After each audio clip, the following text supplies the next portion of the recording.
Hello everybody, welcome back to Kanga TV, home of North Melbourne fans, and welcome to the Round 18 preview. I'm sure most of us still have memories of Round 2 stuck in our mind, North Melbourne in a demolition job over the Dees under the roof at Marvel. And if the sequel is anything quite like the original, then I think we are in for a real treat on Sunday afternoon, a 1:10 kickoff at the MCG North, set to take on the Dees for the second time this season. Just a quick disclaimer before we jump into the preview. It is freezing cold here in Melbourne this evening. I've got my scarf on. I also have the heater going in the filming room. So if you do hear any of that in the background, I do apologize, but I simply cannot think straight without it. So sit back, relax, and hopefully we can get through this preview unscathed and excited about what lies ahead on Sunday afternoon at the G. We may as well start with the biggest news heading into this game, and that is on the back of team selection. Spearhead Nick Larkey will miss this Sunday afternoon's clash against the Dees. He sustained a knee injury in the game against the Dogs last Thursday night, and it has looked increasingly unlikely that he would take his spot on the field on Sunday afternoon. He didn't train on Thursday, and Clarko did say that it was probably more unlikely than likely that he would take his spot. And unfortunately, our worst nightmares have come true. Nick Larkey will be sidelined this weekend alongside LDU. LDU was concussed in the game against the Dogs pretty early on, and under the AFL's concussion protocols, he will have to miss 12 days of footy, which means he will not be available to play this Sunday afternoon. The Nick Larkey one, look, it probably came as a surprise initially at the start of the week, and then as the days have gone on and he has not trained, it has looked increasingly unlikely, as I said, that he would take his place. So to see him as one of two players sidelined with injury for this game, unfortunately, didn't surprise me. It is a real shame because Nick Larkey has probably been our best forward over the last month. But on the flip side, when he did have that form slump for about 6 weeks in the middle of the year, we were able to cover his losses well. We were able to find goals through Cam Zurhaar and Paul Curtis in particular, and then Jack Darling was able to chip in a little bit as well. Jack Darling is one of 5 players who have been named on the extended interchange bench, and you would expect him to come straight back into this side. Finbar presents really nicely. He's got a really great leap, a really good overhead mark. It's just being able to convert in front of goal. So potentially the situation demands of him to step up, and hopefully he will be able to rise to the occasion. Callan Coleman-Jones is the other one who has been named on the extended interchange bench. He could be available for his first game of senior footy for quite some time. Obviously, an Achilles injury early on in season 2024 saw him sidelined for the entirety of the remainder of the season, and he hasn't been able to crack back into this side ever since. So it is a real opportunity for him, should he get selected. Take it with both hands and just do whatever you can to contribute positively on the scoreboard and around the ground as well. CCJ and Jack Darling will be joined by Zach Fisher, Luke Parker, and Charlie Comben. All of them have been named on the extended interchange bench. We'll find out this afternoon who has made the final 23. We do have a really nice boost with a few of those guys coming back from injury. Zach Fisher was managed ahead of the game against the Dogs as well, so he could put himself back into the frame for selection. They are really strong inclusions, despite the fact that there are 2 massive outs. I do back us in to be able to cover our losses. I think the one thing that probably concerns me is the absence of Luke McDonald once again. The Larkey one is obvious, but I was hoping to see Luke McDonald back in this side. Our medium and small lockdown defender roles, it's just a bit of a shit show at the moment. Just about every single player in that position is unavailable for selection, all injured. Josh Goda has been making his return through the VFL. He did last week. I assume he'll play through the VFL again this week, but maybe they want to get his body right before they just dive straight into the deep end with him at senior level. Of course, earlier this week it was announced that Jackson Archer's season was officially over, a persisting injury with his hamstring, and now it's moved to his ankle. It's just been a horror year for him. Aiden Core still sidelined for a few weeks with a calf injury, and then of course long-term injury list members Miller Bergman and Darcy Tucker done for the year, one with a back, one with an ACL injury. So we are really bare for stocks down in the medium to small lockdown defender role. So I'm interested to see what approach we take. I know that all 4 tall defenders, so Charlie Comben, Toby Pink, Griffin Logue and Will Dawson, trained in the A team on Thursday, which was main training.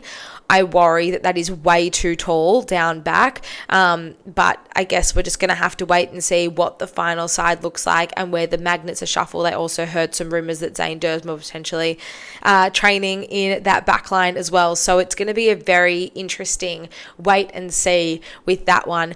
I guess for me, the round 2 game definitely sticks in my mind, and it's hard for me still to really understand what that game was and what that game was in terms of our season, in terms of our progression, in terms of our development and progress at the time.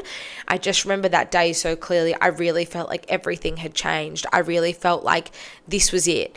Like this was the coming of age for a new North Melbourne, and we finally have found the light at the end of the tunnel. And it is still one of my fondest football memories that I've had for quite some time. But when you look back at sort of the first 6 weeks of season 2025, that unfortunately was the outlier. We got flogged in the few weeks that followed, and then of course the icing on the cake was Good Friday, and only then were we able to turn the ship around and steer it back in the right direction. So it's going to be very interesting to see. And while Melbourne do look much improved since that round 2 game, and on the flip side, we also look much improved, but we now will be lacking a few key personnel.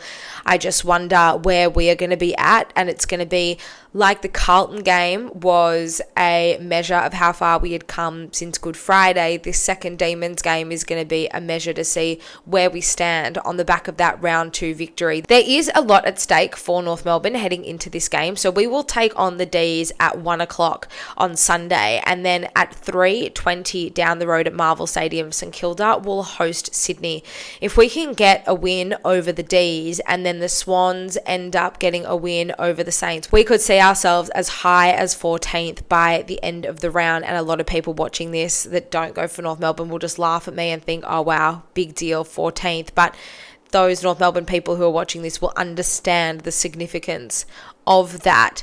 And for a side that's been locked in the bottom 3 for quite some time now, I don't remember the last time we had been out of the bottom 4 this late in the season. I think it would be quite a phenomenal achievement for us and a real boost as we head into the final 6 rounds of the season. I want to believe that we are still good enough at our core to get the job done, and at the very least to challenge the D's for majority of this game, and to be able to put ourselves in the frame for a potential spot higher up the ladder. If we do win the game, we will at least jump the D's. So it would be, like I said, an incredible booster when there are a few winnable games still to come this season. We do play Richmond again. We've got the Saints as well. We haven't played the Saints yet, and I feel like we could potentially challenge a couple of those other sides who maybe had either locked a position away for finals early on or are not going to play finals, and maybe put the Q in the rack as well. I think for us, for our confidence and for what it could do for this group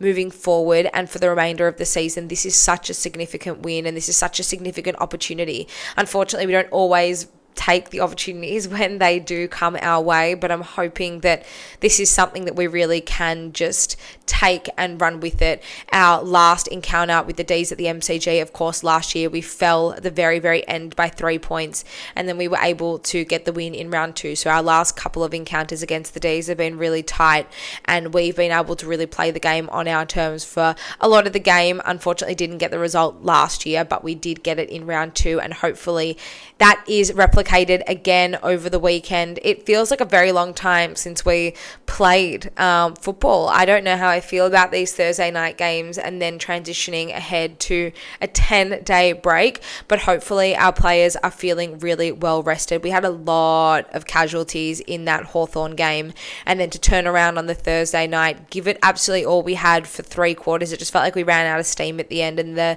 Dogs were able to run over the top of us. So hopefully we are feeling nice and refreshed and rejuvenated, and hopefully we still have that fighting spirit that carries on from the centenary celebration and can really look ahead and secure what would be, like I said, a real morale boosting, confidence building victory for North Melbourne. A win on Sunday afternoon would also take us to 5.5 wins for the season, with 6 games still in hand, and I think that too is a really strong position for us to be in. I've said all season, in my mind, 6 wins or more is a pass mark for season 2025, although I was really hoping for 8. And while that probably isn't out of the realm of possibility mathematically anyway, it may not exactly come to fruition. So we may need to readjust the goalposts a little bit and potentially aim for those 6 wins. I think, and I've said this so many times so far this season, we all probably agreed that we should have won 6 games last year, and we added a little bit of experience, and now we do have a few of our young guys stepping up to the plate as well. That 6 wins really is what we should be aiming for, and something we should be able to achieve before season's end. Like I said, the inclusions of Parker and Darling, that experience coming back from injury this week will hopefully really guide us strongly. And then the inclusion of Charlie Comben, who is one of our best defenders. The backline has looked a little bit shaky over the past, particularly against the Dogs. I felt like while Will Dawson did an excellent job on Sam Darcy, maybe the likes of a Pink or Logue are feeling a little bit fatigued, and maybe just need a little bit of extra support. They aren't necessarily used to carrying the backline on their own anyway. So I do think it's going to be an interesting wait and see how that backline does take shape. Like I said, 4 tall defenders probably seems like it's a little bit too tall, but who knows, there could be another surprise up Clarko's sleeve. Will Charlie Comben or Will Dawson play forward? Neither of them trained forward, but hey, it's always good to keep things interesting and keep people on their toes. How do you think this one is going to go? I'd love to hear your thoughts in the comments below. We can also keep chatting about it over on socials, Kanga TV Show on Instagram, Facebook, X, and email as well. I will definitely be back between now and Sunday to review the final team once that's announced on Friday afternoon, and then hopefully we'll see all of you at the MCG rugged up head to toe in your best, warmest North Melbourne gear, and hopefully cheer on another epic North Melbourne victory. Go Roos.